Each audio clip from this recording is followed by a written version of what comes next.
l'Action Vivre Ensemble de Bruxelles et du Brabant Wallon. Donc, vous souhaite la bienvenue ce matin. Merci beaucoup pour votre participation. Donc, nous sommes assez nombreux. Nous n'allons pas faire une présentation de chacune des personnes. En fait, il y a des personnes qui viennent du réseau Juste Terre de Bruxelles, donc des bénévoles de l'Action Vivre Ensemble de Bruxelles. Il y en a aussi de la cellule du Brabant Wallon, de la commission Vivre Ensemble du Brabant Wallon, donc qui choisit aussi les projets à soutenir par Vivre Ensemble chaque année. Il y a une série de permanents et de bénévoles d'associations qui travaillent dans le domaine donc, de la lutte contre la pauvreté et la précarité. Et il y a aussi des personnes engagées en paroisse et enfin des personnes qui sont intéressées à titre individuel de pouvoir participer à notre webinaire de ce matin. Alors ce matin, vous l'avez compris, nous allons travailler avec Philippe Deléner. Philippe Deléner, donc, qui est professeur à l'UCL, qui est aussi coprésident de la Fédération des entreprises d'économie sociale pour Bruxelles et la Wallonie, et qui enfin est président du Centre de recherche et développement Intermonde Belgique. Alors Philippe, on a choisi ce thème à partir d'une question qui est comment cesser d'être à notre insu marchand et fabricant de pauvreté. Pourquoi? Parce qu'en fait, l'origine de cette matinée, c'est que nous avons eu donc une assemblée associative avec à peu près 22 associations, 22 responsables d'associations et une quinzaine de bénévoles, de volontaires, autour du thème pas de sécurité sans solidarité. Et c'est vrai que Philippe était déjà intervenu à ce moment-là et nous avait dit que l'on devait absolument développer notre pouvoir d'agir d'un point de vue individuel et collectif et qu'on c'est le rapport de soumission, de domination que vivent certaines personnes qui s'adressent aux associations que nous représentons et pour lesquelles nous travaillons. Et donc, il fallait aussi dépasser ce sentiment de rendre supportable ce qui en réalité est insupportable, c'est-à-dire la pauvreté, la vulnérabilité de pas mal de personnes dans notre société. Et donc, toutes ces réflexions avec Philippe fin novembre nous ont amenés à poursuivre notre réflexion ensemble et donc aussi avec d'autres personnes autour de cette matinée qui va être organisée en 3 temps. Donc, la première partie, Philippe va nous présenter le sujet. Donc, pourquoi cette question? Pourquoi revenir sur ce problème d'être marchand ou fabricant de pauvreté? Est-ce qu'on l'est à notre insu? Comment le sommes-nous si nous le sommes? Et quelles clés d'analyse est-ce qu'on pourrait avoir pour dépasser ce premier sentiment que nous avons? Donc, quelques clés d'analyse qui vont nous être présentées par Philippe. Et ensuite, nous allons réfléchir ensemble, donc avoir un échange débat ensemble de façon participative. Et donc là, comme on a fait une présentation globale des participants, si vous voulez prendre la parole dans la deuxième partie, donc qui sera l'échange débat, je vous propose quand même de dire en un mot de où vous venez, donc si vous venez d'une association, si vous êtes permanent, bénévole, etc. Donc voilà. Et le troisième temps qui va vous être proposé, c'est une identification d'axes de travail que nous pourrions développer chacun à titre individuel ou à titre collectif. Donc, 3 temps pour cette visioconférence. Premier temps, Philippe qui nous donne quelques clés d'analyse pour tenter de répondre à cette question. Donc, comment, à notre insu, pouvons-nous être fabricants ou marchands de pauvreté? Deuxième temps, un temps d'échange avec Philippe et avec l'ensemble des personnes qui sont dans la salle ce matin. Et troisième temps, identification d'axes de travail avec Philippe qui nous fera donc aussi une proposition de différents axes pour pouvoir réfléchir à cette question de façon individuelle et de façon collective. Et donc, enfin, nous terminerons par des conclusions en 3-4 idées forces qui seront proposées par Philippe Gabriel, donc, qui est volontaire au réseau Juste Terre de Bruxelles, donc, qui sont la dizaine de personnes qui m'accompagnent pour mener ces campagnes de vivre ensemble et d'entraide et fraternité. Voilà. Philippe, je te donne la parole. Bon, merci beaucoup, Anne. Alors, j'ai proposé pour le confort de tous et toutes, chacun, chacune, de vous présenter un petit diaporama avec les éléments clés que je souhaite partager avec vous. Et alors, j'attire votre attention sur une chose importante, c'est que j'ai délibérément adopté on va dire, un angle d'attaque un peu provoquant. Ce n'est pas pour mettre à l'aise, mal à l'aise, pas pour vous mettre mal à l'aise, mais parce que je pense qu'en forçant un peu le tableau, on a peut-être une possibilité de voir ce qu'on ne voit pas aussi clairement. Voilà. Donc, ne soyez pas surpris, je vais poser des questions embarrassantes, mais ne vous sentez surtout pas visé ni agressé, entre guillemets, ce n'est pas du tout mon intention. Mon propos ici est de faire apparaître des questions qui ne sont pas toujours faciles à faire remonter à la surface de notre conscience en particulier. Alors, donc, je voulais donc être certain que cet aspect-là soit bien compris et je vais directement essayer de partager mon écran avec, avec vous. Tiens, c'est curieux. D'accord. Donc, je vais parler en 6 points, en quelque sorte. Je vais d'abord clarifier ma position de base par rapport à la pauvreté, qui est notre clé aujourd'hui. Je vais ensuite, d'entrée de jeu, soulever quelques questions importantes, selon moi. Je vais également vous inviter à découvrir une petite grammaire de la pauvreté. En quelques mots, vous allez voir de quoi il s'agit. Une petite grammaire pour penser la pauvreté et pour aussi pouvoir agir dans ce cadre-là. Je vais également attirer l'attention sur quelques hypothèses en termes de notre complicité à la pauvreté. C'est quand même le thème de la journée. Ensuite, je vais dire quelques mots, mais seulement quelques mots, sur l'extrême résilience du système qui nous rend pauvres, le système sociétal, économique, politique, social qui nous rend pauvres et qui était extraordinairement résilient. Et il faut bien comprendre comment fonctionne cette résilience. Je vais être très bref à ce sujet-là, mais je voulais quand même vous donner quelques clés d'analyse. J'espère qu'elles seront stimulantes également. Alors, je vais également revenir vers nous là-dedans. Voilà, donc c'est en quelque sorte le plan et je vais d'entrée de jeu clarifier en matière de pauvreté quelle est ma position de base qui va peut-être clarifier les propos que je vais tenir tout au long de cette petite conférence. Alors, je vais simplement partager avec vous ce que je crois, en tout cas pour l'instant, et les questions qui me viennent en tête à propos de ces éléments que je crois être pertinents. D'abord, premier point, je crois que la pauvreté, la vulnérabilité, la souffrance, l'indignité au quotidien sont des obstacles absolus à toute transformation sociétale. Ce sont sans aucun doute, à mon avis, des préalables à toute perspective de changement. Cela dit, il y a quand même une question qui me taraude. Est-ce que nos luttes contre ces maux ne nous égarent pas des vrais enjeux? Ça veut dire que traiter la pauvreté, et puis c'est tout, disons que c'est gagné. Donc, vous voyez, il y a quelque chose d'important à saisir là. Ce que je crois aussi, c'est que la lutte contre la pauvreté n'a pas de sens comme une fin en soi, mais seulement comme un moment stratégique dans une dynamique d'action pour agir sur la société qui fabrique cette pauvreté.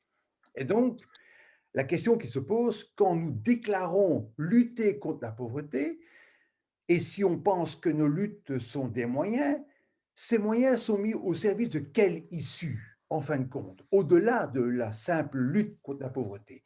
C'est une question importante à se poser, je crois. Je crois également, et là en l'occurrence, je crains, et je parle autant pour moi que pour peut-être d'autres acteurs, je crois que nos luttes contre la pauvreté contribuent malheureusement à la généraliser durablement. Et je vais me poser la question de manière un peu provocante. Je me demande dans quelle mesure nous ne sommes pas le think tank, le laboratoire qui renouvelle la créativité du système qui fabrique la pauvreté. En d'autres mots, tout ce que nous faisons Et la manière dont on le fait en particulier contribue peut-être à construire, à durabiliser, à normaliser et à généraliser cette pauvreté qui rampe dans notre société. Alors, je crois également que ni la pauvreté, ni la richesse sont des états normaux des sociétés humaines. Et donc, dans quelle mesure ces catégories, pauvreté, richesse, ne nous embrouillent-elles pas? C'est-à-dire que quand on parle pauvreté, richesse, est-ce qu'on ne s'empêche pas de penser la société? Donc c'est une question que je me pose et qui servira un petit peu de soubassement avec les trois autres points que j'ai cités à ce qui va suivre. Alors peut-être avant de rentrer dans le vif du sujet, Ah, zut. pauvreté et richesse, bon, je crois que c'est important de le... Alors, j'entends des bruits de fond, je ne sais pas très bien. C'est comme si quelqu'un parlait avec moi. Est-ce que tous les micros sont bien fermés?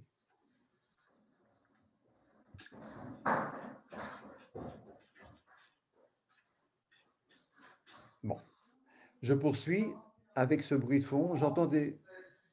Oui, je pense que c'est Anne-Christine. Alors, il faut fermer tous Exactement. les micros. Oui. On peut le couper via participant, mais c'est l'animateur qui doit le faire. Oui, oui, oui, je l'ai coupé. Oui. Alors, coupez parce que ça devient difficile à... Voilà. Donc, je voulais dire qu'avant de poursuivre, en m'excusant pour cet intermède, donc il faut bien s'entendre sur ce qu'on veut dire par pauvreté, richesse, et je voudrais juste, en une diapositive ici, présenter les multiples facettes de la pauvreté et la richesse. Donc, on connaît bien la richesse, la pauvreté ou la richesse matérielle, monétaire, économique, mais ce ne sont pas les seules formes de pauvreté. Et on serait bien entravé et, à mon avis, inefficace si on ne considérait que ces seules formes-là de pauvreté, qui sont peut-être les plus spectaculaires. Il y en a d'autres.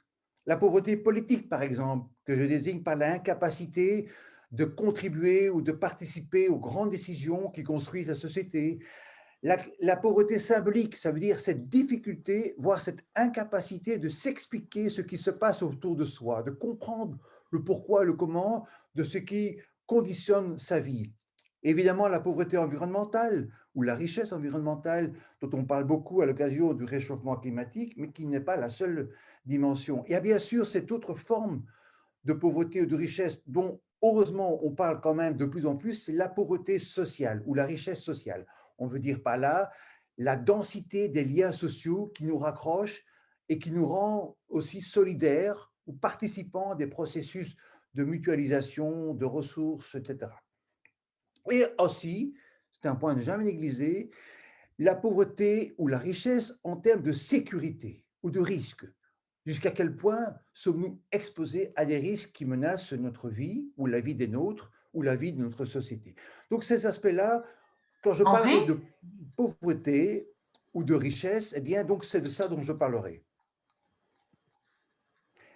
Alors, point 2 de ma petite conférence, je vais ici directement d'entrée de jeu poser une série de questions. Et je pense, à mon avis, que notre possible complicité à ce système qui fabrique la pauvreté commence précisément avec une absence de questionnement, avec notre absence de questionnement. Alors, quelles sont ces questions? Eh bien, les voici. Et je crois vraiment que si on ne pose pas ces questions, si on ne se pose pas ces questions, eh bien, je crois vraiment que nous sommes complices et peut-être même dealers de pauvreté. Je vous provoque naturellement, mais sérieusement. Alors, voilà ces questions. Alors, qui parle de pauvreté?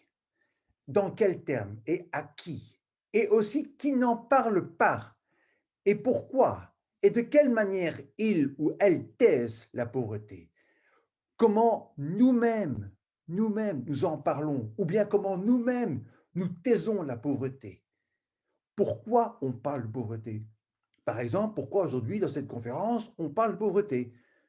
Parce que quoi, finalement? Ou bien, pourquoi, en deux mots cette fois-ci, parler de pauvreté? Dans quel but? Qu'est-ce qui nous mobilise quand nous parlons de pauvreté? Aujourd'hui, par exemple, mais en dehors de cette circonstance particulière.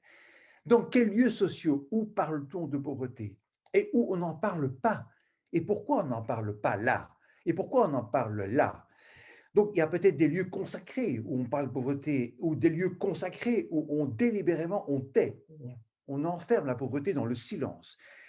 Et une question très importante, à qui et à quoi sert la pauvreté? Je la répète parce que pour moi, elle est fondamentale. À qui et à quoi sert la pauvreté? La pauvreté a une utilité, d'où la question qu'il faut se poser, qui elle enrichit? Et je veux encore être plus précis que ça. Qui ma richesse appauvrit? Qui ma pauvreté enrichit?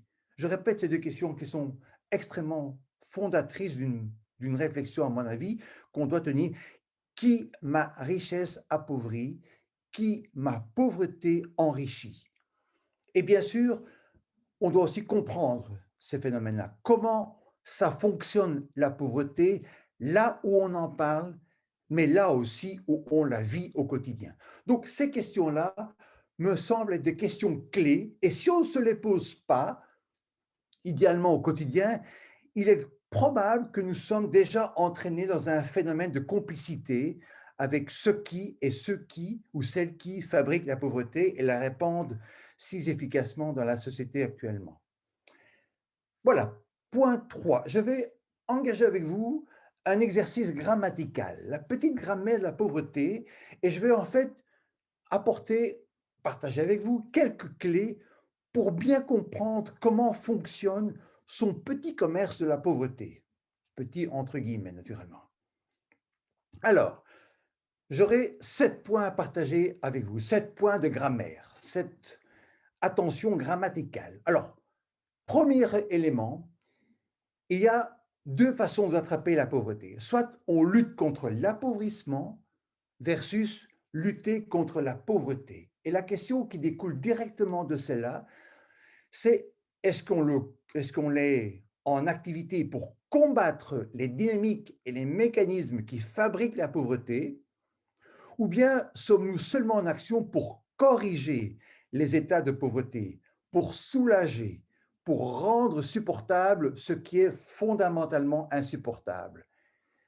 Voilà un premier point de grammaire, et il faut savoir de quel côté on se situe.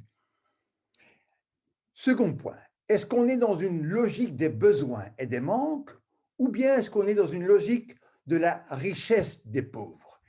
Autrement dit, est-ce que nous sommes en train de partir de ce que les gens n'ont pas et de ce que nous pensons qu'ils devraient avoir ou être, ou bien partons-nous de ce qu'ils ont, ils ou elles, ce sont ces hommes ou ces femmes que l'on désigne comme étant les pauvres, ou bien est-ce qu'on part de ce que ces personnes-là ont et sont déjà, ou de ce qu'elles sont en train de devenir? Troisième point de grammaire, est-ce que nous sommes en action pour agir contre et sur la pauvreté, ou bien agissons-nous contre ou sur la richesse? Et là, il y a deux questions qui se posent, deux questions qui se complètent, à mon avis. C'est quand les uns s'enrichissent, dans quelle mesure et en quoi d'autres ailleurs s'appauvrissent. D'autres ailleurs, ça veut dire quoi? Ça veut dire d'autres humains, mais aussi d'autres non-humains. Les mers, les sols, les forêts, les glaciers, la faune, la flore, la biodiversité, le climat, on pourrait dire. Donc, je veux insister sur ces autres qui s'appauvrissent ailleurs. Ça peut être des groupes humains, mais c'est également des entités non humaines et qui pourtant sont déterminantes de notre confort et de notre vie simplement. Seconde question, comment et qui redistribue? Et qu'est-ce qui est redistribué? À qui? Et pourquoi à ceux-là? Ou pourquoi à celle-là? Et pas à ceux-ci ou à celle-là? Alors, vous avez vu, j'ai mis versus. Versus. Alors, est-ce que c'est l'un ou l'autre? Ou bien est-ce que ce n'est pas plutôt l'un et l'autre? Parce que je crois qu'on ne peut pas agir seulement sur la richesse ou seulement sur la pauvreté. Je crois qu'il faut toujours chercher à agir sur et la pauvreté et la richesse. Le même raisonnement peut être tenu pour les deux premiers points de grammaire. Je pense qu'on ne peut pas seulement agir contre la pauvreté, ni seulement contre l'appauvrissement. Il faut voir comment on peut combiner ces deux éléments-là. Même chose, on ne peut pas seulement se contenter de la richesse des pauvres, on doit aussi travailler sur ce qu'il manque. et dont ils souffrent naturellement. Donc c'est toujours, quand je dis versus, j'insiste sur le besoin et la nécessité de travailler sur les deux aspects. Alors la question qui se pose, c'est comment combiner ces deux aspects que je mets en tension là-bas. C'est une question fondamentale pour ceux qui mènent l'action contre la pauvreté. Quatrième point de grammaire, je voudrais nous amener à distinguer chaque fois trois éléments. La pauvreté, ma pauvreté, leur pauvreté. Alors, la pauvreté, c'est la pauvreté en général, comme une définition abstraite, normative. Nous, en société, on pense que la pauvreté, c'est ceci ou bien c'est cela. Mais cette définition générale, normative, abstraite, peut se heurter à la manière dont les personnes qui vivent la pauvreté se considèrent elles-mêmes, comment elles-mêmes pensent leur pauvreté, leur propre pauvreté. Et puis, bien sûr, il y a ma pauvreté, moi qui est pauvre, et puis il y a leur pauvreté, eux et elles, les autres. Donc, ces trois dimensions me paraissent absolument indispensables à tenir ensemble. Et de là, il découle deux questions qui me paraissent fondamentales. C'est qui, en fin de compte, définit ce qu'est ou ce que devrait être la pauvreté? Quels référentiels, quels imaginaires sous-tendent le concept de pauvreté qui est mis en avant? Deuxième question, qui invente quelle sorte de pauvreté? Ça veut dire ceux qui parlent ou ceux et celles qui parlent ou qui travaillent ou qui se déclarent travailler sur la pauvreté. Très bien. Quelle sorte de pauvreté ils inventent à travers leur action? Au profit de qui? Aux dépens de qui? Et à quelle fin? N'oublions jamais que toute action humaine est potentiellement orientée au profit de certains, mais en même temps aux dépens d'autres ailleurs qui sont invisibles. La question des fins est évidemment fondamentale dans ce cadre-là.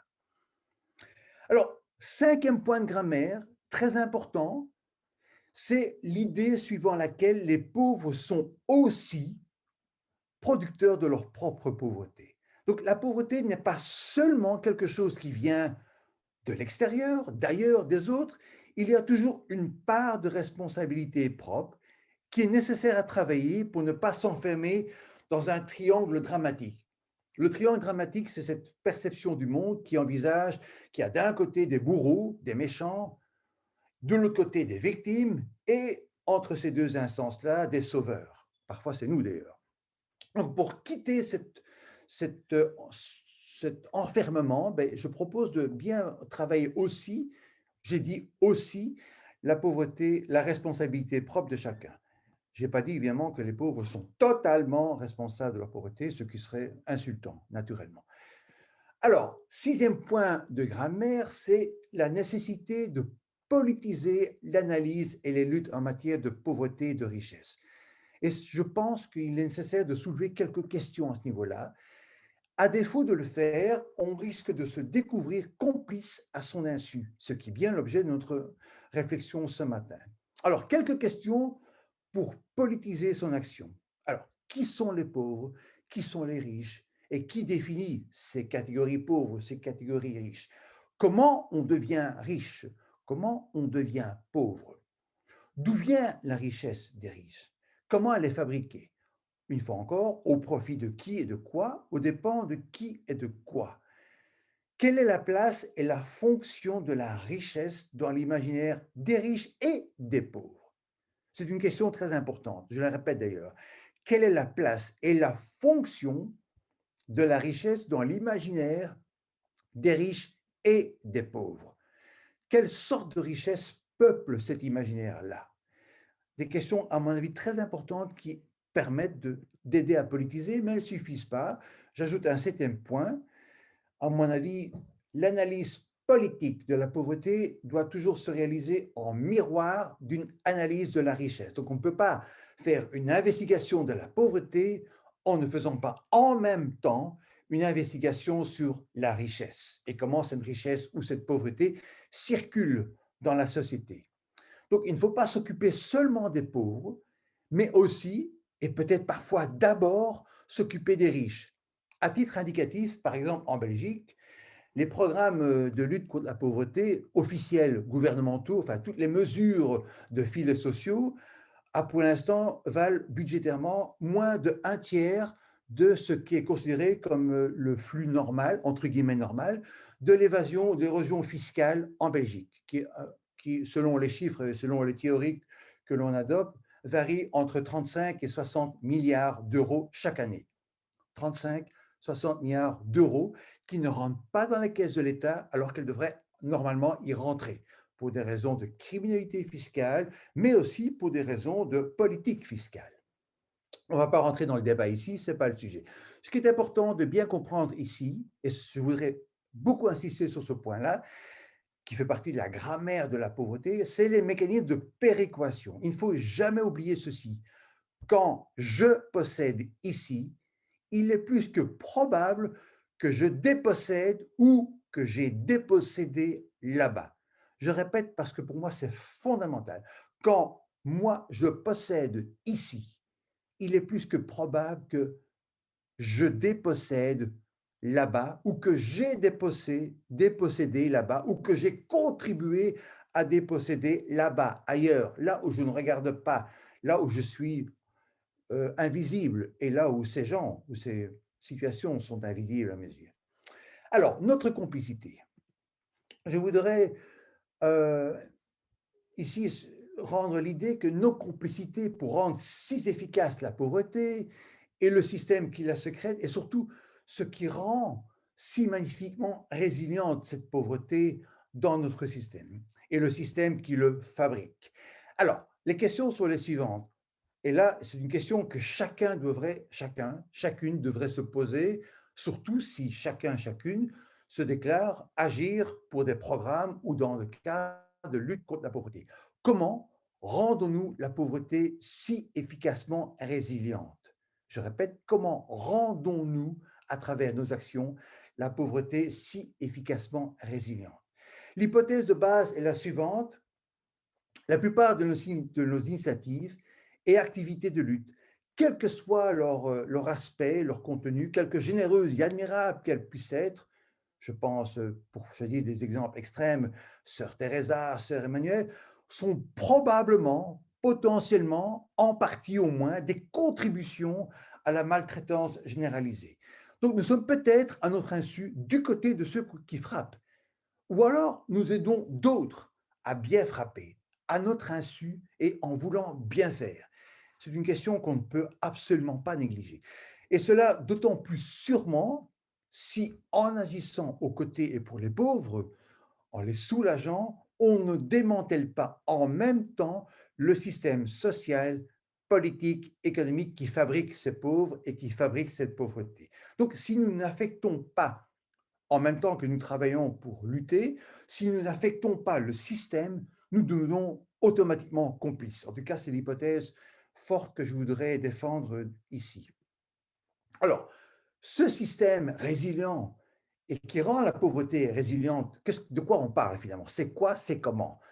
Là, je vais juste esquisser quelques pistes, parce que je pourrais en parler très longuement, mais je ne voudrais pas prendre toute la matinée pour cet aspect-là. Je voudrais juste vous mettre un peu le pied à l'étrier et proposer quelques pistes pour nourrir le questionnement et la réflexion. Juste un peu, en toute modestie. En toute modestie, au sens où je ne prétends pas avoir la réponse à des questions aussi fondamentales que celle de savoir qu'est-ce qui rend le système si producteur de cette résilience de la pauvreté. Voilà. Alors, nous contribuons à la résilience du système lorsque nous validons plusieurs choses. Lorsque nous validons la centralité de l'individu et l'imaginaire de l'individualisme. Et cet imaginaire traverse absolument tous les aspects de notre vie, tous les aspects de la société. Et je pointe du doigt 2-3 éléments qui me paraissent évidents. C'est par exemple toute cette centralité des droits subjectifs, les droits des enfants, les droits des femmes, toute cette focalisation sur le droit des personnes qui conduit à une véritable inflation identitaire. Alors, mon propos n'est pas de renier ces droits-là, mon propos est de questionner comment, en se concentrant spécifiquement sur de tels droits, on ne contribue pas à développer la culture et l'imaginaire de l'individualisme. Alors, l'autre élément qui est aussi central et qui apparaît dans tous les aspects de la vie, ouvrez n'importe quel programme de télévision, regardez n'importe quelle publicité, vous allez voir qu'on met toujours à l'avant-plan la centralité de ses intérêts propres et de ses préférences propres, comme si nous étions seulement des individus dotés d'intérêts et de préférences propres. Donc cette culture-là aussi traverse de manière fondamentale tout le système et lui donne sa force. De là, je mets en évidence quelques questions. Alors, comment remettre en tension créative et pacifiante, d'une part, l'individu et d'autre part, le commun ou la communauté? Et là, j'insiste beaucoup, c'est l'un et l'autre. Donc, je ne dis pas supprimer tout ce qui est du registre de l'individuel, je ne dis pas non plus supprimer tout ce qui est du registre du collectif. Donc, je pose plutôt la question de comment on peut recombiner avec harmonie, harmonieusement, synergétiquement, ces deux dimensions indispensables. D'une part, la dimension individuelle, d'autre part, la dimension du commun ou de la communauté ou du collectif. Alors, deuxième question, comment reconstruire en soi, ça veut dire chez tous et chez toutes, chez chacun, chez chacune, le sentiment qu'on est partie prenante et qu'on est même une composante d'un corps plus grand que sa personne. Et donc que nous sommes redevables. Nous sommes mutuellement des obligés. Ce qui donne, et d'où cette question qui pour moi est fondamentale, comment redonner vie à la culture de l'obligation. La relation humaine saine est une relation d'obligation réciproque et pas simplement de communication, évidemment pas de prédation. Donc tous ces aspects, inégalité, exclusion, solitude, misère et tous ces éléments-là sont, à mon avis, des symptômes que nous combattons, mais ils ne sont possibles que dans une société d'individus en compétition, en quête de performance, et surtout déliés d'obligations réciproques, structurellement insatisfaits, éternellement insatiables. Donc tant qu'on est là-dedans, je pense qu'on est obligé d'admettre qu'on aura forcément des inégalités, l'exclusion, la misère, toutes ces choses-là. Alors, nous contribuons à la résilience du système lorsque nous validons la culture de l'appropriation. La culture de l'appropriation, ça veut dire la culture qui reconnaît la propriété privée comme étant centrale dans la vie de l'individu, eh bien, découle directement du point qui précède. Et la question qui doit être posée, c'est, enfin, comment est-ce qu'on accumule, comment est-ce qu'on s'approprie les moyens de la bonne vie de manière exclusive, c'est-à-dire pour moi, et finalement les autres n'ont qu'à se débrouiller. Donc cette idée de propriété privée fait également partie d'un élément clé de l'équation, et on pourra en parler plus tard si vous voulez, mais je pense qu'on ne peut pas faire l'impasse sur cette question-là.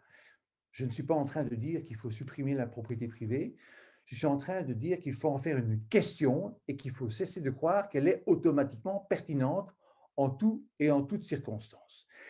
Autre contribution au système que nous voulons combattre, système qui produit la pauvreté, eh bien, nous encourageons la résilience lorsque nous validons l'infinitude. Ça veut dire notre incapacité à admettre et à valoriser notre propre finitude et la finitude de ce qui nous entoure. Et donc, la nécessité absolue et urgente de se redonner des limites. Se redonner des limites. Nous contribuons au système qui produit qui fabrique la pauvreté, lorsque nous oublions ou que nous refusons de nous limiter délibérément. Ça veut dire qu'on refuse ou bien on refuse avec notre volonté, au sens de nous ne voulons pas aller au-delà de cette limite, même si c'est possible. C'est absolument fondamental. Donc, tant qu'on n'a pas repris en main la question des limites et la question de la finitude structurelle des sociétés humaines, on va être forcément complice du système qui produit la pauvreté. Dernier élément, pour ne pas faire une conférence dans la conférence, c'est la question économique et la question de la croissance, qui est une conséquence directe de l'infinitude. Donc la croissance est un mythe qui nous empêche de penser autrement. Et notre vie en société aujourd'hui dépend totalement des performances économiques en termes de croissance. Et d'ailleurs, on est dans une sorte de paradoxe, ce qu'on appelle l'État-providence et la sécurité sociale, auquel on donne une très grande valeur, à juste titre, hein.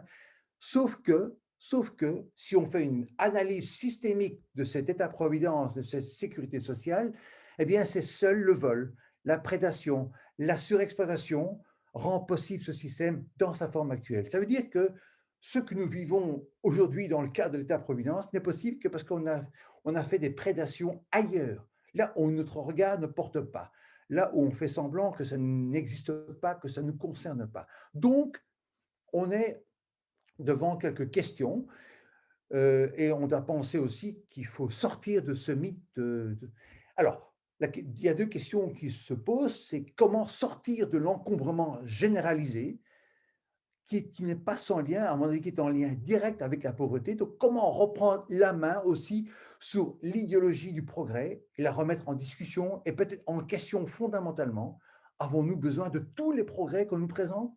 Par exemple, la 5G, ou par exemple les vaccins qui vont nous protéger de tout. Je dis ça pour provoquer naturellement. Donc, il y a comment dénouer le paradoxe de l'État-providence et de la sécurité sociale pour sortir de la perspective de prédatrice qui, pour l'instant, la nourrit et auquel on ne pense pas. Alors, pour en finir, je vais vous laisser avec une question transversale qui peut-être est en lien direct avec à la fois la pauvreté, bien sûr, mais aussi avec le système qui fabrique cette pauvreté. Et la question transversale de référence, en tout cas que je me donne comme référence ces temps-ci, c'est comment, tant individuellement que collectivement, donc les deux dimensions ensemble, comment, tant individuellement que collectivement, vivre 10 fois mieux avec 10 fois moins. Comment vivre 10 fois mieux avec 10 fois moins. Si on ne règle pas cette question-là, on ne pourra jamais travailler sérieusement sur l'éradication de ce qu'on appelle la pauvreté. Alors, nous, là-dedans, j'avais mis de côté une question que je pensais qu'on pourrait travailler, et je vais la partager avec vous. Donc, nous, là-dedans, nos actions là-dedans, nos luttes là-dedans, dans tout ce que je viens de dire. Donc, moi, j'aurais trouvé intéressant, si c'est possible, que nous fassions ensemble un exercice en partant de notre propre expérience, de voir comment, sans y penser, dans nos actions, on se rend si efficacement complice, très concrètement, hein, de ce qu'on prétend, de ce qu'on veut combattre. Voilà. Donc, comment, en luttant contre la pauvreté ici et là, on encourage et normalise, à notre insu, de la pauvreté en général ailleurs. Donc, c'est une question que ce serait intéressant que chacun et chacune d'entre nous puisse se poser à propos de sa propre action, de sa propre activité. Bien, je vais en rester là et reprendre, alors arrêter le partage d'écran peut-être. Alors peut-être, non, c'est pas ça. Philippe, normalement, c'est au-dessus ou en Ouais, dessous, il y a une petite barre qui dit arrêter le partage. Voilà. Merci. c'est ça? Oui. Oui, c'est parfait. Merci beaucoup, Philippe. Le partage est arrêté, hein? Voilà. Bon, ben voilà, donc voilà, je donne une série d'idées. Tout ça, ça se discute naturellement. Je ne prétends pas avoir le dernier mot. Je ne prétends même pas avoir un mot définitivement pertinent. Mais je prétends quand même vous avoir provoqué, au sens de provoquer votre intelligence et votre humanité, pour le dire comme ça. Ce sont les deux mots qui me paraissent appropriés dans le cas présent. Donc, Anne, je te rends la parole, puisque c'est toi qui anime Merci le débat. beaucoup, Philippe. Merci beaucoup, Philippe. Donc, tu nous as évidemment donné des clés d'analyse au niveau individuel et collectif, mais tu nous as aussi balancé pas mal de questions et je ne suis pas certaine qu'on puisse y répondre de façon précise à toutes, mais en tout cas, ça nous interpelle évidemment en tant qu'individus engagés d'une façon ou d'une autre dans la lutte contre la pauvreté, mais aussi d'un point de vue collectif. Et donc ça, c'est la question, est-ce que nous sommes à notre insu des marchands et des fabricants de pauvreté? Et donc, nous entrons dans la deuxième partie de cette visioconférence où la parole est donnée à chacun. Alors, bon, bien sûr, il y a les limites de l'informatique, mais je pense qu'on pourrait, dans un premier temps, donc, ouvrir les micros et que chacun ouvre aussi sa vidéo s'ils veulent intervenir pour pouvoir dire au fond, mais qu'est-ce qui nous anime le plus dans ce que tu nous as dit, ou qu'est-ce qui nous questionne le plus dans ce que tu nous as envoyé comme message. Et donc, la petite consigne, c'est de présenter le lieu à partir duquel vous parlez, si c'est possible. Donc, je ne sais pas qui souhaite prendre la parole en premier lieu. Est-ce qu'il y a quelqu'un qui veut réagir tout de suite? Oui. Oui. Il y a... Est-ce que je peux poser une question là? Oui. Oui, il y a donc Philippe Gabriel et puis les 2 personnes de Grain de Vie. Oui. Oui, alors, ma question, ce serait celle-ci. Vas-y Philippe, j'ai désactivé le micro d'Anne. Vu que vous êtes dans la même pièce, ça fait des petites interférences. Voilà, vas-y Philippe. Donc, ma question, ce serait la suivante. C'est que moi, je regarde assez bien à la TV des documentaires. Et donc, attends, je vais me mettre à côté. Oui, bonne idée. Coupe ton micro et puis tu peux aller près d'Anne et allumer le micro d'Anne. Comme ça, il y aura moins de problèmes. Voilà. Voilà, donc je regarde assez bien de documentaires sur, par exemple, les produits bio. Et alors, on voit en Espagne toute la pauvreté qui est créée par ceux qui exploitent hein, les champs de tomates, etc. On a aussi les documentaires sur l'Amazonie où on voit que la destruction des forêts tropicales, tout ça pour nourrir le bétail qu'on va vendre ici en Belgique et que on va acheter pour 3 fois rien finalement. Hein. Et tout ça me pose beaucoup de questions. Hein. Et donc, ce que tu nous dis là me fait penser à tous ces documentaires et me fait dire, tiens, mais il faut réagir. Hein. C'est-à-dire qu'en acceptant d'acheter des produits où la chaîne globale de production a créé de la pauvreté, eh bien, je dis non. Hein, n'achetons plus. Hein, donc, c'est peut-être une piste. Oui, c'est très bien. On est déjà dans des propositions concrètes. Grain de Vie, vous devez mettre votre micro. Non, non, reste ici, c'est mieux, parce qu'on a un écho. Oui, vous m'entendez? Oui. Oui, bien. Merci, professeur Delener. J'étais fort interpellé par vos propos qui ont été ce matin, avant que vous ne fassiez votre intervention, m'ont été également présentés par un article qui vient de paraître aujourd'hui dans la Livre Belgique. Et le titre, c'est « Notre conception de la propriété est en train d'évoluer ». Alors, j'ai parcouru les livres du professeur Delener avec Marc Toté, Transition économique. Et alors, sont des interpellations qui, je suis content, qui sont faites à l'occasion de cette rencontre qui a été organisée par des associations chrétiennes.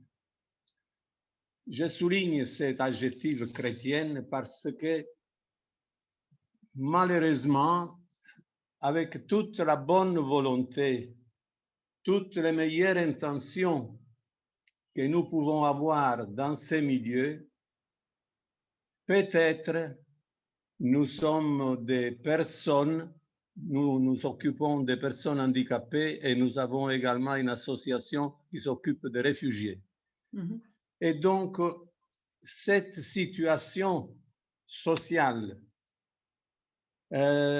si nous ne touchons pas à un élément fondamental de notre système économique, social, politique, la notion de la propriété, là, alors, si on ne touche pas ces points névralgiques du système, je ne sais pas si nous ne sommes pas des personnes qui favorisent le système actuel. Dans le livre Transition économique du professeur Willener, il y a une question écrite littéralement que le système actuel, c'est un système capitaliste. Donc, dans cette optique-là, dans ces associations, Vivre Ensemble et autres associations similaires qui ont la sensibilité de dire nous devons faire des choses qui sont dans la pauvreté, est-ce que nous ne sommes pas des personnes qui favorisent le système? Je m'excuse de m'exprimer, disons, dans cette première intervention de manière, disons, si brusque, mais je voudrais entendre le professeur de l'ENER. Qu'est-ce qu'il dit quand on lui dit probablement ailleurs que le système qu'il défend, c'est un système marxiste? OK. Voilà. OK. Merci beaucoup, monsieur. Je propose qu'on prenne encore l'une ou l'autre réaction à chaud après l'intervention de Philippe. Oui, Emmanuel. Oui, Oui. je suis l'épouse d'Emmanuel et j'ai écouté avec plaisir toutes Oui. vos paroles. Mais je participe depuis 20 ans au mouvement Oxfam. Et est-ce qu'il y a quelqu'un dans votre groupe qui représente Oxfam? Parce que Oxfam dit ça depuis des années et des années. Made in Dignity, c'est ça. Acheter du café qui a été produit sans faire du tort aux producteurs, le vendre en Belgique à un prix normal et envoyer les bénéfices aux producteurs là-bas et qui profitent de l'argent pour faire des écoles, pour faire des centres de santé. Mais je n'en parle pas bien parce que je ne suis qu'un petit maillon d'Oxfam, mais ce serait peut-être intéressant que vous demandiez à quelqu'un d'Oxfam d'en parler beaucoup plus. Il me semble que c'est vraiment une grande façon de répondre à ce problème que nous ne pouvons pas nous enrichir en faisant du tort aux pauvres. Voilà. Oxfam répond vraiment à... Oui, merci beaucoup. Merci.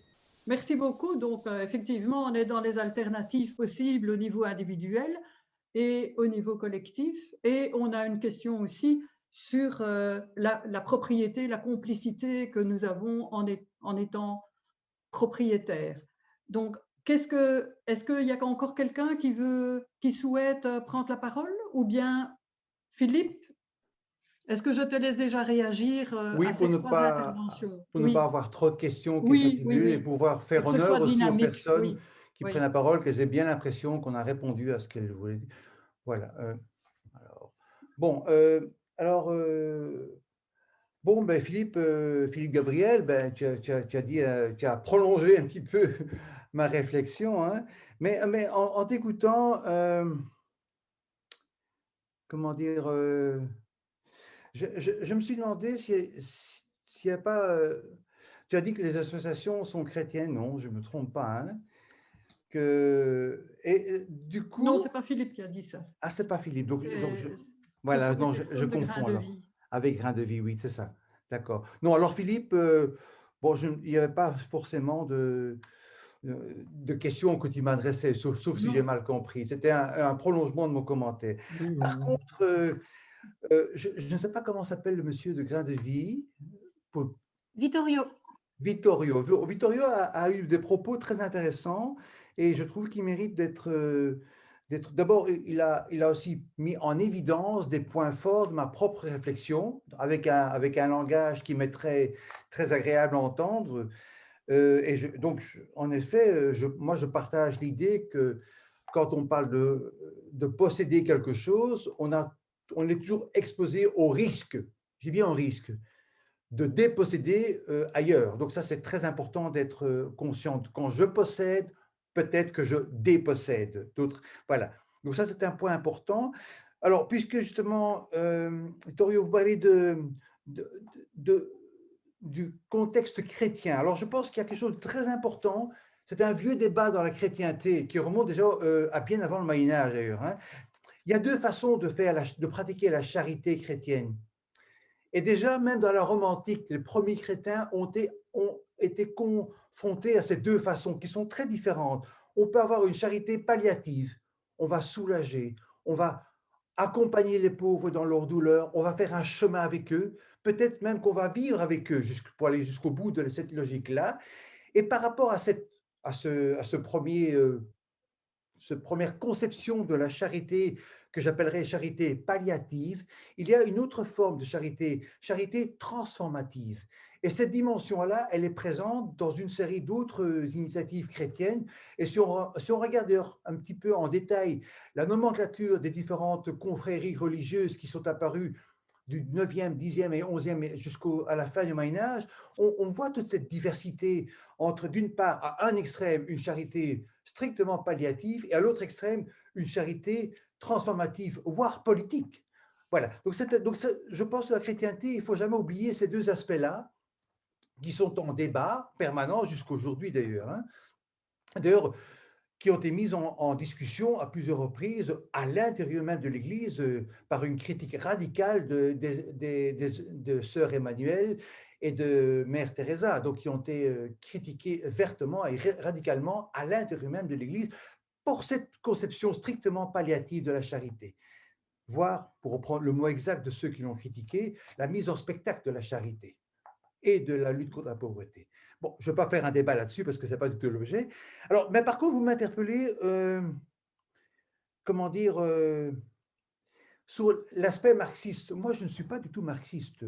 D'ailleurs, Marx a fait une analyse du système du capitalisme industriel dans le 19e siècle et actuellement, on est dans une nouvelle histoire du capitalisme. Depuis déjà 30 ou 40 ans, on a fait une transition au capitalisme. Le capitalisme n'est plus du tout industriel, il est devenu financier. Et donc, l'analyse de Marx ne correspond plus exactement ou plus parfaitement à cette situation nouvelle dans laquelle on se trouve. Par contre, quand j'interpelle la propriété, par exemple, j'ai une position différente de celle de Marx, que Marx avait défendue en son temps. Bon, Marx, à la suite d'une lecture un peu caricaturale de Proudhon, qui prétendait que la propriété, c'est le vol. Je ne suis pas de ce côté. Par contre, dans mon livre, vous avez lu d'ailleurs que je défends une autre piste, que chaque modèle de propriété doit être perçu sous l'angle de sa fonction. Quelle est la fonction d'une propriété privée? Est-ce que pour cette situation-là, pour ce capital-là, est-ce qu'il est nécessaire de favoriser une appropriation privative, exclusive, ou bien d'autres formes d'appropriation qui peuvent prendre des figures très différentes, jusqu'à la figure collective, qui est à un autre extrême. Vous voyez ce que je veux dire? Donc, c'est important de bien se rendre compte qu'en matière de propriété privée, ce qui est important, c'est de raisonner en termes de fonction, en quoi ça rend service individuellement et collectivement à la société d'adopter pour cette situation-là ou pour ce bien-là un principe de propriété privée. Et à l'inverse, dans cette situation-là, pour ces biens-là, en quoi ça rend service aux individus et à la collectivité de privilégier un modèle de propriété collective ou étatique ou communautaire, pour employer 36 autres façons de nommer. Donc, c'est cette question-là qui doit toujours être posée. Donc, ce que je veux dire, pour moi, on crée la pauvreté dès le moment où on part du principe absolu que la propriété privée est un principe indiscutable qui ne peut en aucun cas être remis en cause. Là, on crée la pauvreté, parce que dès qu'on parle de propriété privée, on parle d'appropriation, on parle d'exclusion, naturellement. Voilà, donc je pense que c'est important d'être attentif là-dessus. Alors, pour répondre à Oxfam et Fairtrade, dire que même là où on croit faire du bien, on est potentiellement, à notre insu, complice d'un système qui produit, fabrique, normalise, généralise et développe la pauvreté ailleurs, loin de chez nous. Là, on ne regarde pas. Merci beaucoup, Philippe, parce que tu nous montres effectivement la complexité du sens de nos actions et les effets pervers que ça peut avoir, évidemment, pour les personnes directement concernées. Oui. Alors, j'ajouterai tout de suite, c'est Jean Oxfam qu'on a cité, que loin de moi l'idée de critiquer Oxfam et de fustiger. Non, simplement, je voudrais à cette occasion-là, inviter tous ceux qui travaillent sur cette chaîne-là de bien réfléchir à l'ensemble des problématiques et de voir comment ils peuvent s'empêcher de devenir complices de ce genre de mécanisme-là. La première chose à faire, c'est d'en être conscient. Ensuite, seconde chose, de comprendre comment fonctionnent ces mécanismes d'extraction et ensuite de trouver des solutions avec les acteurs concernés, naturellement. Oui. Donc, loin de moi l'idée de salir la générosité que peuvent investir toute une série de personnes comme Emmanuel et son épouse. Donc, entendons-nous bien, comprenons-nous bien.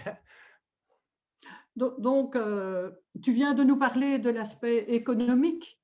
Il y a aussi des questions sur l'aspect plus politique dans ton exposé. Tu nous as dit la nécessité de politiser l'analyse et les luttes contre la pauvreté. Il y a une question en fait dans le chat qui est aussi est-ce que tu peux davantage expliquer ou éclaircir les personnes sur la sécurité sociale comme prédation? Qu'est-ce que tu veux dire exactement? Oui, alors ça, c'est une question un peu délicate, hein. Alors, ce que je veux dire par là, oui, c'est délicat parce que, voilà, la sécurité sociale telle qu'elle fonctionne en Belgique, en France, en Allemagne, dans les pays de l'Union européenne, n'existe et n'est possible que parce qu'on produit chaque année un surcroît de croissance, un surplus. Et la croissance est la condition mécanique pour qu'on puisse avoir de quoi dégager les surplus qui permettent de financer la protection sociale. Alors, cette croissance-là, malheureusement, et on constate de plus en plus avec le climat, elle a un coût qui n'a pas intégré dans l'équation. Et actuellement, si on peut continuer à être croissant, c'est parce qu'on fait payer la note environnementale, la note économique, la note humaniste en faisant travailler des enfants à l'autre côté du monde qu'on ne voit pas, hein. Donc, en mettant en œuvre tous ces éléments qui soutiennent la croissance, eh bien, on a effectivement une capacité de produire un surplus qui nous rend confortable, mais ce surplus-là, il est payé au prix, aux dépens d'autres ailleurs et aux dépens d'autres ressources ailleurs. Donc ça, c'est très important de comprendre ça, et c'est pour ça qu'on est devant un défi majeur en Europe, et je suis d'ailleurs un petit peu surpris qu'on ne travaille pas davantage là-dessus. Une chose est de sauver le climat, mais il faut également sauver les mécanismes de protection mutuelle et solidaire. Et là, tout est à faire, parce qu'on part d'une situation nouvelle dans laquelle on va y arriver. Peut-être ça va prendre 10 ans ou 20 ans, je ne sais pas, mais à un moment donné, la croissance va être zéro. Et actuellement, je ne vais pas rentrer dans les détails, mais si on regarde sous le plan strictement économique en termes de richesse ajoutée, non pas de richesse financière, parce que là c'est un masque complet, mais si on regarde du point de vue l'intégralité des richesses qui sont créées actuellement par le système économique, on les déjà en décroissance, on les déjà objectivement en décroissance. Et c'est parce qu'on a réussi jusqu'à présent, et peut-être encore pour quelques années, à rendre tout ça artificiel avec une sorte de projection financière, d'une architecture financière qui masque tout ça, mais qui repose sur une seule convention, c'est de croire qu'un billet d'argent a de la valeur, ou de croire qu'une ligne de bancaire a en soi une valeur. On est à 2000 fois plus la valeur réelle. C'est-à-dire que la richesse financière globale de l'humanité est 2000 fois supérieure à son correspondant, à son équivalent matériel. 2000 fois. Vous voyez un petit peu la contradiction dans laquelle on est. Et ça fait partie aussi de la pauvreté, parce que pendant que l'on produit artificiellement de la valeur financière, on prend quand même quelque part les moyens de produire cette spéculation. Et ça se fait sur le dos d'autres peuples ou d'autres catégories d'acteurs, chez nous ou bien là-bas. Donc voilà un petit peu. Donc la question de la protection sociale reste un véritable défi et on va devoir être obligé de réinventer une société dans laquelle chacun, chacune, toutes et tous soient protégés collectivement, mais sous des formes nouvelles, qui ne se fait plus aux dépens des autres là-bas, ou bien aux dépens du climat, ou aux dépens des terres, des mers, enfin bref, de tout ce qui fait la richesse sur la planète. Autour de cette question économique et politique, est-ce qu'il y a des interventions dans la salle? Est-ce que quelqu'un veut approfondir le sujet ou poser une question? Il y a Frédéric Gayungu et Philippe Molderet. Oui. Il y a Guy Simonis aussi et Paul. OK. Bon, Frédéric? Oui, merci. Ma question, c'est en rapport avec la précédente qui est de la sécurité sociale. Bon, d'abord, je me présente, je suis de l'association Yambi Développement de Havre. Alors, cette question, je pense que moi, je peux la lier aussi à ce qu'on appelle les colis alimentaires. Quand je reviens dans ce que le professeur a dit, qui définit, qui détermine, qui est pauvre, qui ne l'est pas, on a constaté que avec cette crise, que finalement, le système de colis alimentaires n'était pas efficace contrairement à ce qu'on pensait. Donc, avec la COVID, finalement, on a constaté que le système d'endormir les gens, on les maintient dans un système de pauvreté pour leur dire, bon, contentez-vous des colis alimentaires, c'est suffisant, vous avez un complément. Donc, ça aussi, on a constaté qu'avec la COVID, que finalement, c'était un système qui n'était pas vraiment valable et qui maintient les gens dans la pauvreté et qui les conditionne pour dire, bon, OK, vous avez les colis alimentaires, restez comme ça. Oui, oui, oui. C'était ma question. Merci beaucoup, Frédéric. Est-ce que tu veux réagir là-dessus directement, Philippe, avant de passer la parole à Philippe Molderet? Oui? Ben, il y avait Guy Simonis, je pense, qui voulait parler, et je ne sais pas qui encore d'autre. Oui, donc, on prend deux ah questions. oui, OK. Ben, Philippe Molderet, Voilà. alors? Oui. Alors, Philippe Molderet, oui. Oui, bonjour. Voilà, je suis dans le secteur non commercial, culturel et médical, on va dire, handicap. Et ce, depuis pas très longtemps. Et j'ai l'âge que j'ai, donc je me pose pas mal de questions au fur et à mesure et j'ai un peu de temps pour réfléchir. Je fais partie aussi du mouvement international des entrepreneurs humanistes et je suis bien content d'être là. Alors voilà, une petite réflexion que tu as certainement déjà abordée, Philippe, mais tout d'abord, la pauvreté est une notion évidemment complexe et très relative et liée aux normes sociales et culturelles, et là on rejoint la dimension politique et sociétale. La pauvreté au Guatemala, c'est pas la même pauvreté qu'à Bruxelles, quel que soit le quartier. Si on est à Uccle, c'est pas vraiment la même chose. Si on est en campagne campagne belge, c'est pas la même chose non plus. Les besoins, ne fût-ce qu'en logement, sont différents en fonction des climats qu'on peut connaître et voilà, de l'intensité des chaleurs et autres, quoi. Ce que je voudrais, c'est arriver à, sans être totalement fini, d'avoir une notion, sinon je pense que la définition n'est quasiment pas possible, de ce qu'est la pauvreté. Comme tu l'as montré sur des schémas, la pauvreté est multiple. Très souvent, quand on parle de pauvreté, c'est la pauvreté du avoir, c'est de disposer des ressources. Hein, et à partir de ce moment-là, on peut développer toute une série de choses. Mais si on revient à l'essentiel, c'est la pauvreté. Est-ce que ce n'est pas ne pas avoir les moyens essentiels dans le sens pouvoir manger, pouvoir dormir, pouvoir se loger, pouvoir avoir une famille, pouvoir faire vivre cette famille et que cette famille ait un avenir elle-même. Je pense que la pauvreté et la richesse et les discriminations, elles sont inhérentes à la nature de l'homme et donc à l'humanité. Je me dis que dès qu'un homme, et je me vois l'homme tout nu, hein, avec sa communication avec ses proches, dès qu'on a obtenu l'essentiel pour vivre au sens large, hein, et qu'on considère qu'on a ce qu'il faut, est-ce qu'il n'est pas dans la nature humaine, par son intelligence, de vouloir découvrir et de vouloir développer?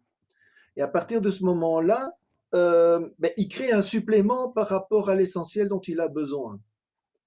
Et là, effectivement, il y a un surplus dont tu parlais tout à l'heure. Hein, je fais un raccourci extrêmement rapide entre les conditions pour avoir une sécurité sociale et le fait de pouvoir avoir un surplus par rapport à l'essentiel. Mais on est, je pense, dans en tout cas un des aspects qui pour moi est sidérant, c'est que l'appétit vient en possédant, je dirais, et tant que c'est moi qui produis et qui développe cette production supplémentaire pour moi-même, parce que, je sais pas, j'ai labouré 10 heures supplémentaires de mon champ et que j'ai eu un peu plus de maïs et que mes enfants vont pouvoir avoir 2 repas plutôt qu'un seul repas, je suis dans la cohérence, me semble-t-il. À partir du moment où le supplément dont je veux disposer pour avoir l'équivalent de ces 10 heures que j'ai labouré en plus, c'est pas par mon travail et par mon développement à moi que je le produis, mais que je vais le chercher sur ce qu'un autre a fait, là commence à se poser le problème de l'origine de ce supplément. Or, ça, je dirais, c'est lié au fait qu'on est des hommes. C'est lié au fait qu'aujourd'hui, nous sommes en train de parler à travers Zoom et que c'est une technologie qui a été développée parce que nous sommes des humains et que nous avons une intelligence, que nous avons un appétit de connaître et qu'on regarde les étoiles et qu'on pense à y aller, quoi. Et donc, là, quand je parle de sidération, je dirais voilà, ça me perturbe beaucoup. Et alors, si on rajoute à ça, parce qu'on parle ici quand même dans un certain cadre, de ce que nous faisons lorsque de certains surplus, nous sommes quand même matinés de philosophie judéo-chrétienne et où nous portons une certaine conscience qui nous a été inculquée, une certaine culpabilité. Quid de ce que nous faisons de cet éventuel, enfin, probablement surplus, parce que si on n'a pas ce surplus, on ne le donnera pas, et qui sert en fait à aller aider à l'étranger, à aller aider les pauvres. Merci beaucoup, Philippe. Voilà. Oui, merci beaucoup. Donc, l'autre Philippe de l'ENER, donc il y a 2 questions autour de l'aide alimentaire, le gaspillage alimentaire, les surplus alimentaires, et aussi donc la question qu'a soulevée Philippe Molderet autour de la pauvreté et de la richesse. Est-ce que tu peux, en quelques minutes, nous apporter quelques éclaircissements? Oui, bon, oui. Et après, on passera aux autres questions après, oui. Également, oui, c'est ça, d'accord. Oui, je vais d'abord répondre à Frédéric. Alors, c'est vrai, Frédéric, je vais être assez bref avec vous. Avez raison, vous posez cette question. Est-ce que l'action colis alimentaire, est-ce que ça ne revient pas à dire aux gens, vous avez le ventre plein, taisez-vous, de quoi vous plaignez-vous finalement? Ou bien vous avez le ventre plein, on vous offre un toit, mais où est le problème? Hein, je caricature d'autres. En fait, mais on doit se demander aussi si cette opération-là ne contribue pas un peu à faire taire ces gens-là. Et je vais le dire un peu de manière, alors, pour provoquer un peu nos amis de Grain de Vie, je vais le dire en termes marxistes, pour provoquer. Hein. Est-ce que ce n'est pas une façon d'éteindre la capacité à se révolter de ces personnes-là? Parce que finalement, une société saine ne peut pas avoir des personnes qui ne mangent pas. Et pour ça, Philippe Molderet a raison de dire qu'il y a un seuil de nécessité en dessous duquel on ne discute rien. Je l'ai dit d'entrée de jeu, il y a des besoins essentiels, manger, boire, pouvoir se laver suffisamment souvent, des choses comme ça ne se discute pas naturellement. Si on est dans un environnement froid, être capable de se chauffer pour ne pas mourir de froid. Voilà. Donc ça, là, on est dans la misère. La pauvreté, c'est quelque chose qui est déjà au-dessus de ça. Enfin, il me semble. Bon, donc ça, c'est pour répondre à la question de Frédéric. Et la question que vous posez, c'est dans quelle je vais le dire à votre place, hein, comme si j'étais vous, quoi. Est-ce que je ne suis pas en train de rendre supportable et de faire taire, je veux le dire plus méchamment, faire fermer la gueule à ces gens-là qui viennent chez moi prendre des colis? Je dis ça vraiment dans des termes les plus provocants possibles. Alors, Philippe Molderet a abordé beaucoup de choses finalement différentes, en effet. Alors, la pauvreté relative, oui, Philippe, elle est relative, en effet. Et c'est clair que si vous prenez un Bruxellois moyen et si vous prenez un Sahélien moyen, que je fréquente aussi par ailleurs, mais ces personnes-là n'auront pas du tout le même référentiel pour penser ce qui est pauvre ou ce qui est richesse. Donc, en effet, mais cela dit, donc il y a la question de l'imaginaire de la pauvreté. C'est un aspect que j'ai soulevé dans mon exposé, c'est qu'on ne peut pas s'attaquer à cette question-là sans questionner l'imaginaire de la pauvreté ou l'imaginaire de la richesse, qui sont intimement liés et qui, par voie de conséquent, fabriquent tout ceci. Bon, par exemple, quand quand je parle avec des personnes originaires du Sahel et qui voient dans quelle manière les personnes du troisième âge sont j'allais dire, traitées. Oui, j'ai même pas le mot correct pour parler de ces gens-là. Donc, je vais quand même utiliser le mot qu'on utilise tous, sont traités, entre guillemets, traités dans des hauts, mais ils trouvent ça d'une telle pauvreté, quoi. Ils trouvent ça le comble de la pauvreté, quoi. Parce que dans leur société, les personnes de tout âge, une fois qu'elles ont acquis une certaine espérance de vie suffisante, sont considérées comme étant des membres d'une collectivité qui fait un corps social au sens fort du mot corps. Et donc, l'idée de séparer les générations, les jeunes ici, les vieux là-bas, les adultes là-bas, les producteurs, est seulement un signe de pauvreté, selon ces gens-là, naturellement. Alors que chez nous, on voit ça plutôt comme une façon de gérer la richesse et le bien-être. Donc, en effet, on n'a pas de définition universelle de ce que c'est le bien, le mal, le désirable, le souhaitable en matière de pauvreté ou de richesse. Voilà. Alors, mais par contre, il y a quand même deux éléments intéressants que l'on peut retenir. Si jamais il faut s'élancer dans une définition, moi j'aime beaucoup de raisonner richesse-pauvreté en termes de moyens d'agir, en termes de ressources ou d'accès aux ressources. Ça, ce sont des catégories qui sont relativement transversales et qui peuvent être intelligibles dans des contextes culturels très différents. Moi pour avoir travaillé dans des contextes très différents, aussi bien en Suisse, en Belgique ou même en France, sur des domaines sociaux et dans des pays africains, j'ai constaté que ces catégories-là avaient du sens des deux côtés. Pas exactement le même sens, mais qu'elles sonnaient dans l'oreille des gens. Voilà. Oui. Alors, ce qui est important aussi, et c'est important pour nous occidentaux, c'est de refaire l'histoire de la pauvreté. Il faut savoir qu'en Europe, si on lit l'histoire du Moyen-Âge, depuis les années 500 aux années 1500, pour faire très court, un millénaire, hein, eh bien, le concept de pauvreté était rare.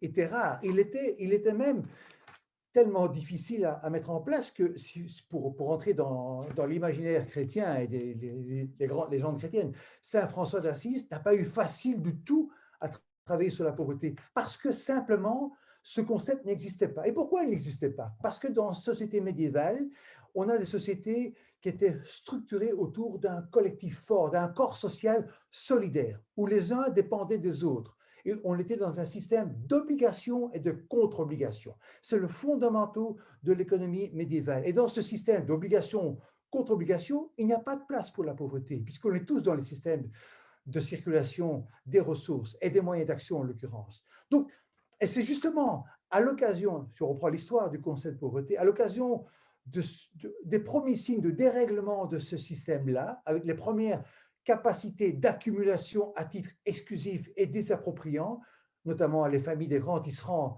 dont sont originaires François d'Assise, qu'on commence à pouvoir poser la question, mais difficilement. Bon, c'est juste une parenthèse historique, mais c'est important d'être conscient de ça. Alors, je ne sais pas…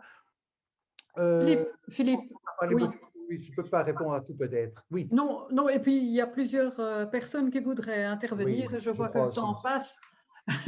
Donc, si tu veux bien, je propose qu'on donne la parole. C'était Guy qui voulait intervenir. C'était Guy Simonis qui voulait dire un mot. Donc Guy et puis alors Léon.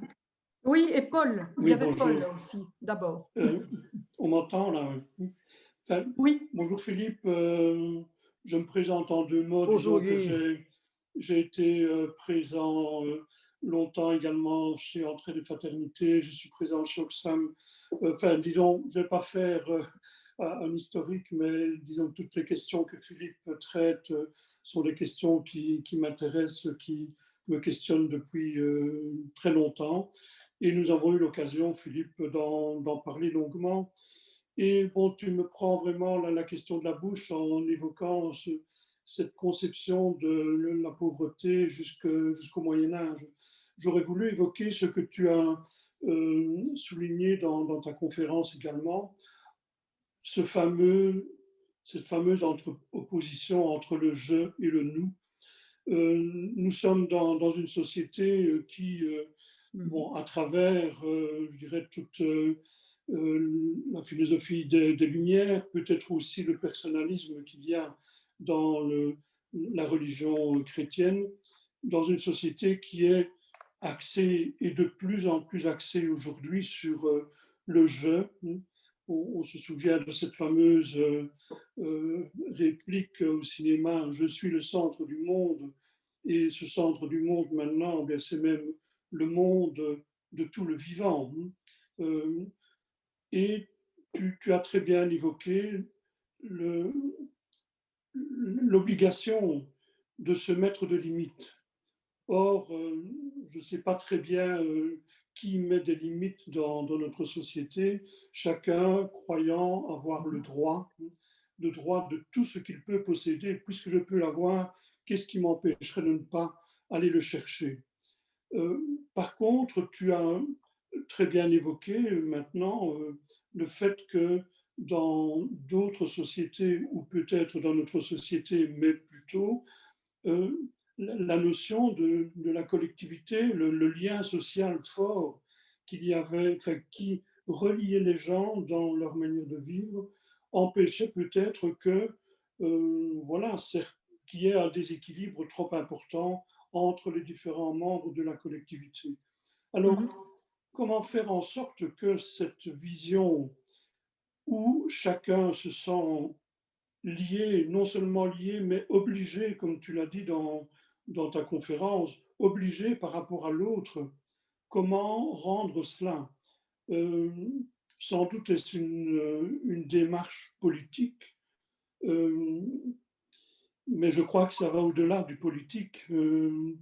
Il y a certainement tout à réinventer au niveau de l'éducation d'abord. Dans l'éducation, on est davantage dans la compétition que vraiment dans la coopération, dans la collaboration.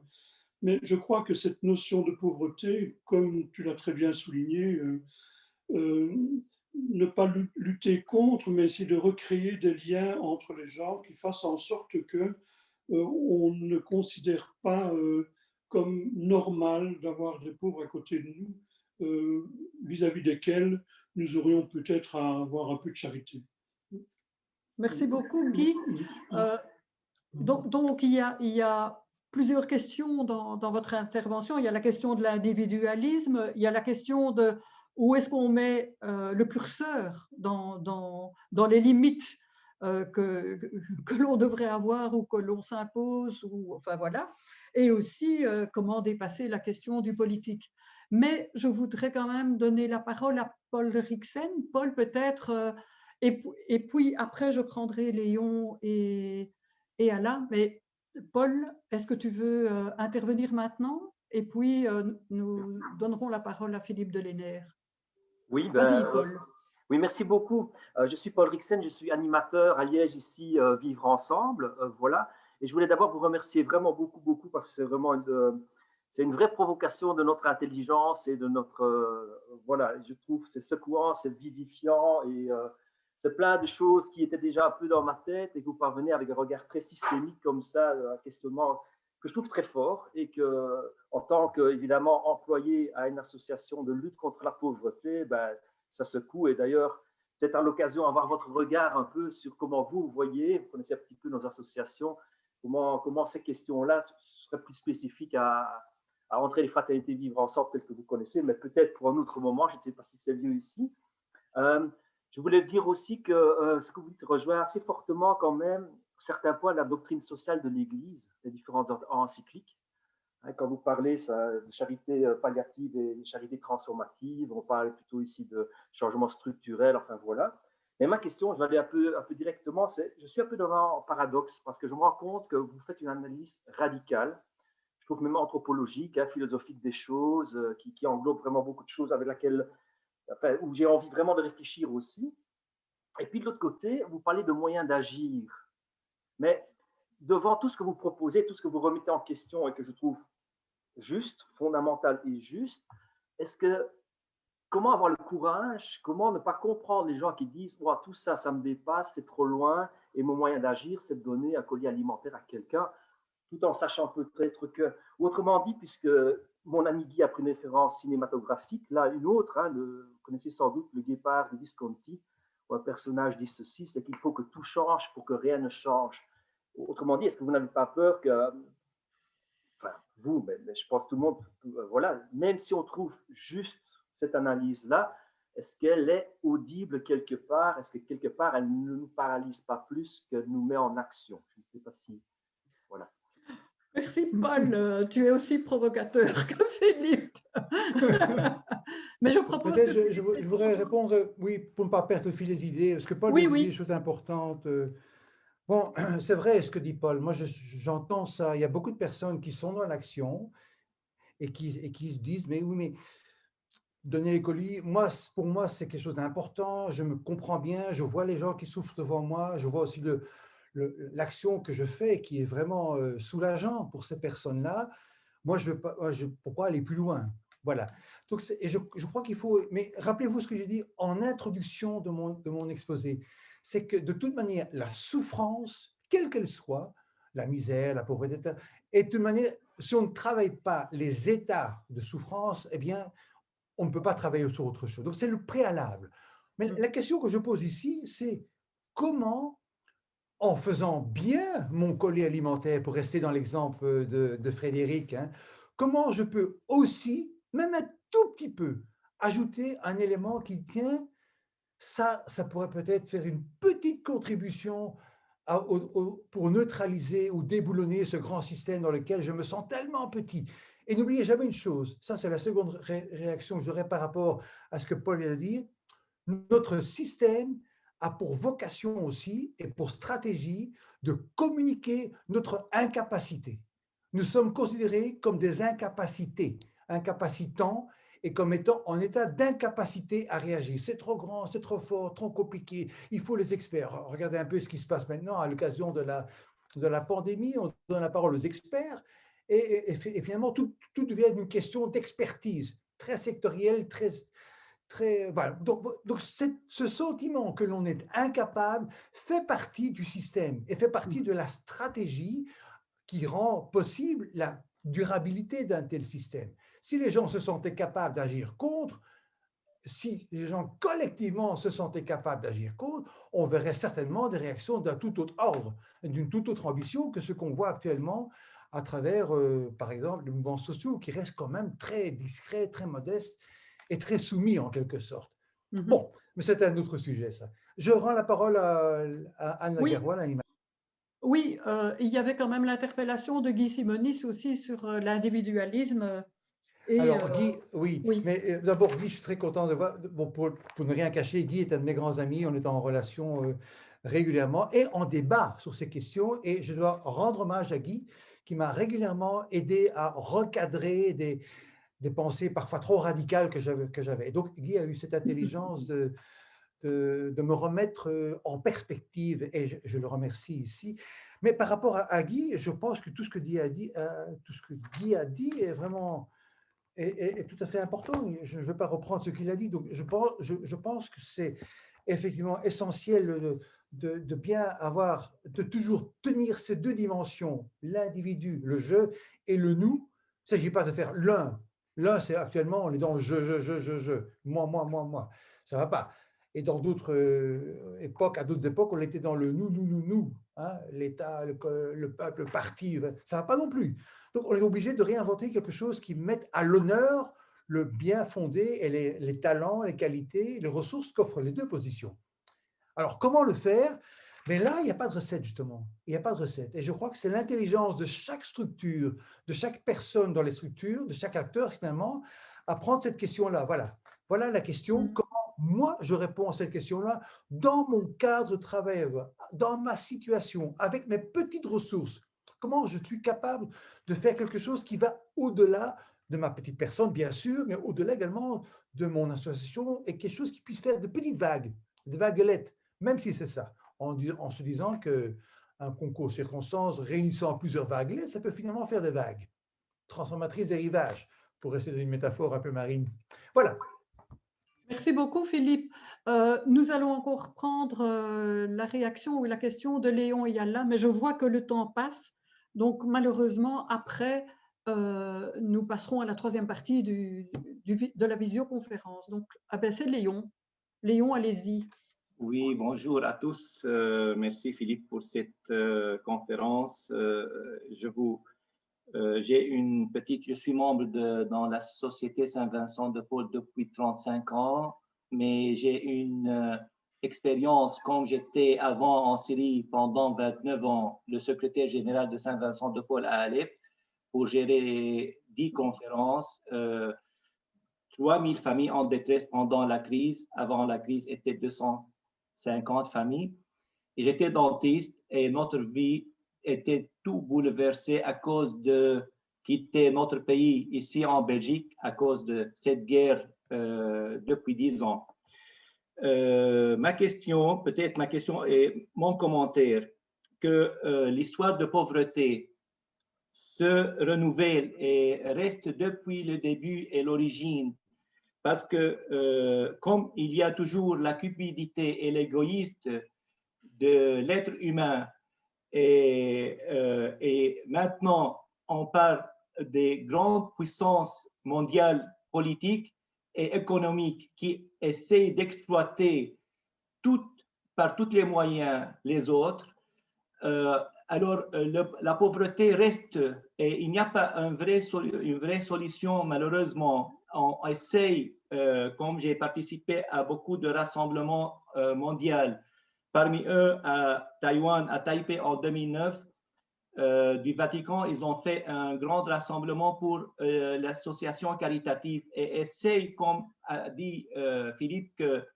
le regard et la vision chrétienne envers les autres, c'est de soulager la pauvreté et palliativement ou essayer de trouver quelque chose. Mais en fait, comme il reste ce système politique mondial, jusqu'au niveau social, si on parle de la Belgique maintenant, par exemple, je suis dentiste, par exemple, j'ai continué à ma mission dans le Saint-Vincent de Paul parce que c'est ma mission et ma vocation dès le début.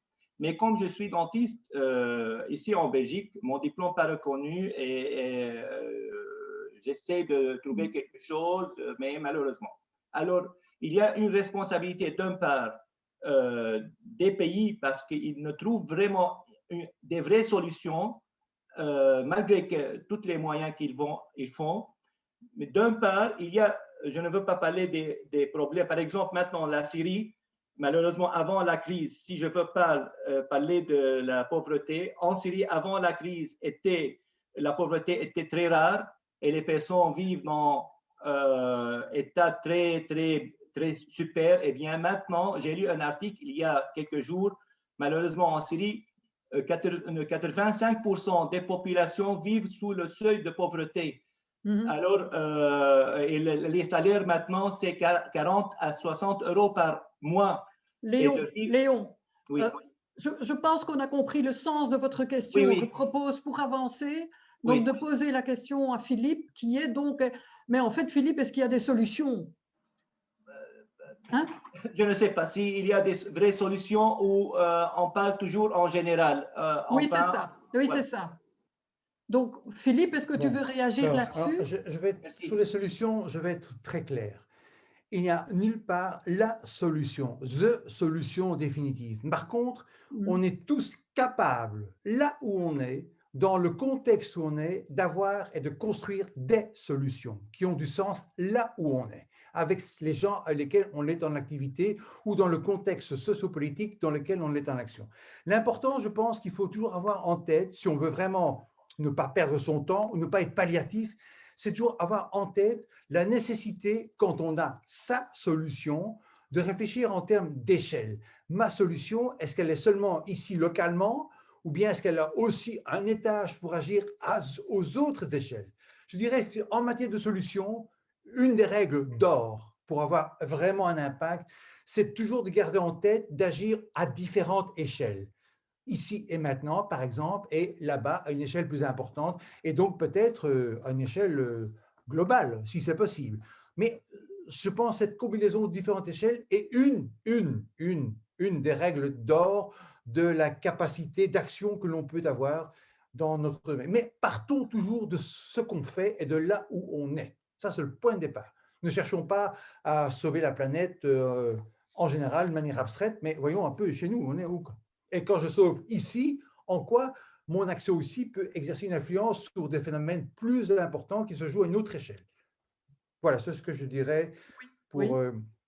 J'ajouterai encore un dernier commentaire, parce que je fréquente également d'autres sphères sociales et j'entends assez régulièrement un certain cynisme du côté de ceux qui sont cupides, dont Léon a fait allusion, en disant, mais c'est très bien, soyons charitables, encourageons ces mouvements charitables-là, finançons ces associations, finançons ces confréries, finançons ces projets-là, parce que quand faisons taire les pauvres, et surtout qu'ils ne nous emmerdent pas. Quand les pauvres ont des ennuis, ils nous emmerdent.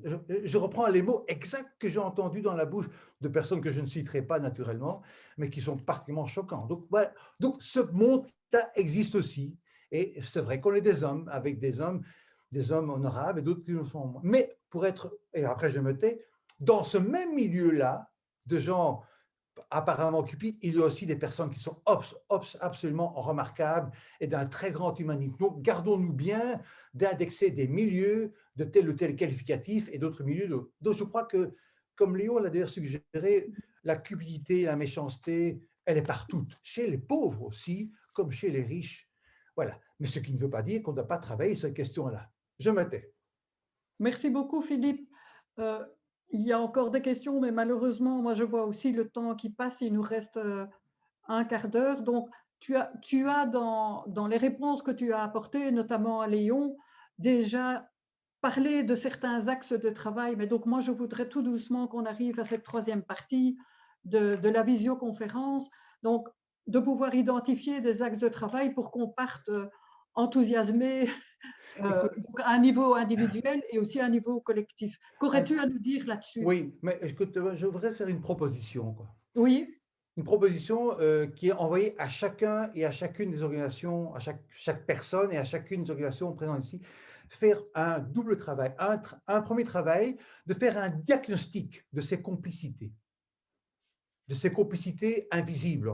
Faire un diagnostic de ces complicités et deux, de voir comment, modestement, hein, on est des petits hommes, des petites femmes, soyons modestes, comment ça veut dire comment mon association ou comment moi, dans mon association, je peux tenter de neutraliser ou de réduire ces complicités-là. Je pense que ces deux questions, je les remettrai à chacun, à chacune, et je t'inviterai, puisque tu es l'organisatrice, éventuellement de récolter ces réponses-là, éventuellement même d'en faire un autre moment dans lequel on travaillerait les réponses, et à la fois le diagnostic et les réponses que l'on donne à ce diagnostic-là. Est-ce que ça ne peut pas être une proposition qui nous mettrait... Excellente idée. Hein, parce que sinon, ça va être rapide, on va bâcler et il va y avoir des prophètes, Jean Donner, qui vont donner la solution pour tout le monde. Non, mais oui, c'est pour ça. rigoler. Hein. Non, mais c'est pour que chacun, chacune, dans sa situation, avec ses contraintes et ses potentialités, avec ses talents propres, puisse faire son diagnostic, un, et deux, puisse également, à partir de ce diagnostic, décliner l'une ou l'autre solution qu'elle pense pouvoir mettre en œuvre à petite échelle et peut-être à plus grande échelle, qui sait. Je pense que comme ça, on pourra avancer. Et moi, je suis disponible à jouer un rôle de contradicteur ou d'accompagnateur ou d'adjuvant ou tout ce que vous voulez, lors d'une prochaine circonstance comme maintenant, où on pourrait travailler ce matériel-là. Eh bien, tout à fait d'accord. Voilà, et donc, si les personnes sont intéressées, il suffit de m'envoyer un petit mail. Hein, ceux et celles, peut-être pas tout le monde, mais enfin oui, voilà. Oui. Voilà. En tout cas, moi, je me rends disponible et je trouve que ça rendre honneur et hommage à l'engagement et au talent et au travail de toutes ces personnes qui se sont réunies aujourd'hui et qui, je crois, sont capables aussi de faire un pas. Oui, je te remercie beaucoup, Philippe. Je propose qu'on passe maintenant à la toute dernière partie de notre visioconférence, donc qui est en quelques mots, Philippe, qui est à côté de moi, en quelques mots, quelques idées forces que tu as entendues pendant cet échange que nous avons eu. Et donc, qu'en penses-tu? Donc voilà, c'est une forme de conclusion que nous vous proposons. Oui, donc Voilà, un tout grand merci Philippe, hein, parce que quelque part, tu es mon essence, hein, mon gasoil, hein, parce que tu me permets d'avancer, hein, et pas financièrement et de manière capitaliste un peu en me déplaçant d'un endroit à l'autre, mais en alimentant mon esprit et en me donnant des motivations pour continuer à agir dans ce domaine.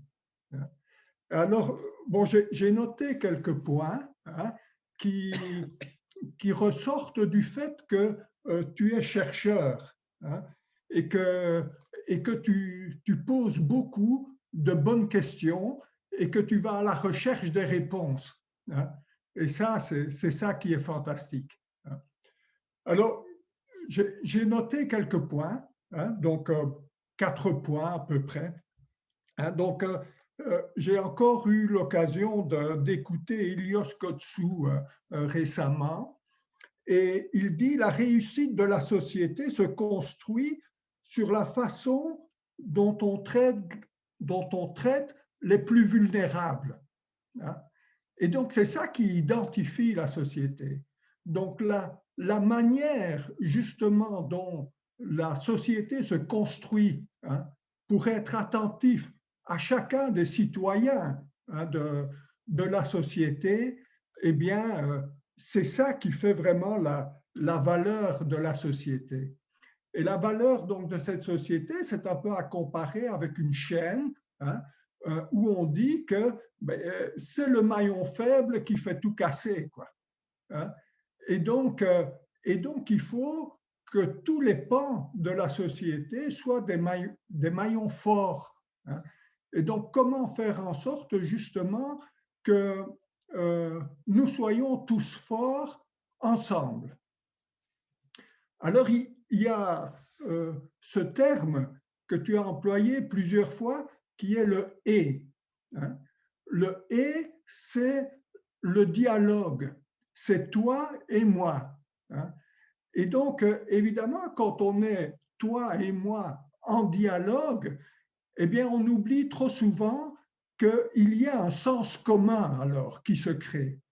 Et ce sens commun qui se crée, en fait, c'est une troisième personne, hein. C'est ce qui fait le nous, hein. Le nous, il peut être à 2, il peut être à 3, à 4, à 1000, hein. La société, c'est un nous, hein, et c'est la construction de ce nous, hein, auquel nous devons participer, hein, pour faire en sorte qu'il soit le meilleur, hein, et qu'on arrive à ce bonheur, hein, pour chacun, hein. Et pour arriver à ce bonheur pour chacun, eh bien, il y a aussi Mathieu Ricard, hein, qui dit « se changer et changer le monde », hein. Donc, c'est ces deux aspects, c'est l'aspect individuel, qu'est-ce que j'apporte au nous, hein, et comment est-ce que je fais évoluer les choses, hein.